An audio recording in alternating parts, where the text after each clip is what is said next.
Now let's shift our focus to West Asia, where former Israeli Defense Minister Benny Gantz is urging Prime Minister Benjamin Netanyahu to form a unity government along with members of the opposition in a bid to help secure the release of hostages which are held by Hamas in Gaza.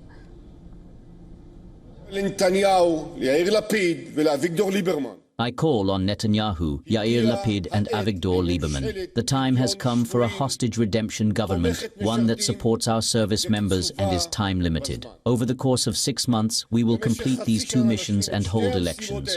The principles would be the government's term begins with a hostage deal that brings them all home.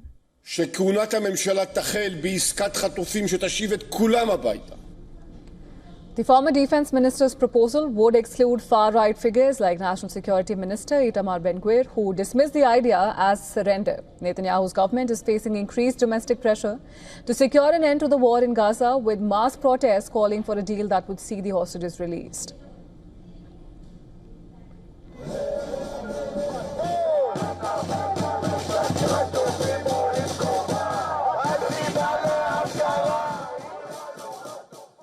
We are here to protest against the Israeli government and specifically about Benjamin Netanyahu, who is sabotaging again and again a deal of releasing the hostages and bringing them back home. We want all the hostages back home. The ones that are dead to be buried as proper, and the ones that are alive back to rehabilitation. We want them home, and we want them home now, and it's in our hands. Well, out of the 251 hostages taken by Hamas in October 2023 attack, 50 remain in Gaza. US President Donald Trump suggested that fewer than 20 are still alive. Israeli officials fear that several of the living hostages are in serious danger of death, at least 2 of them in life-threatening condition and in dire need of medical attention. Well, on the ground, preparations continue for a major Israeli operation to seize Gaza City. Palestinians call it a massacre amid an already looming humanitarian crisis in the city. They're moving south in cars, donkey carts, and on foot by a coastal road in the central Gaza Strip.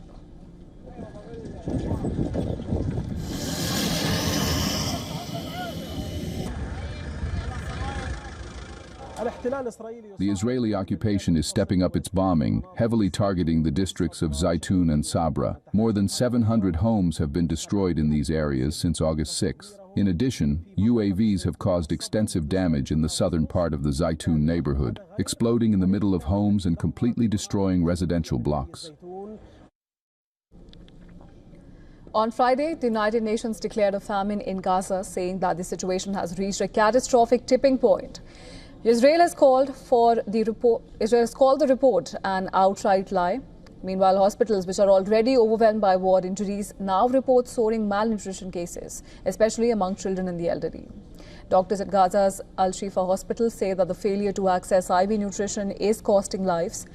Meanwhile, Turkey's First Lady Emin Erdogan has appealed to her US counterpart Melania Trump, asking her to advocate for Gaza's children, just as she had done for the children in Ukraine. She has asked Melania to write to Netanyahu to show mercy to Gaza's children.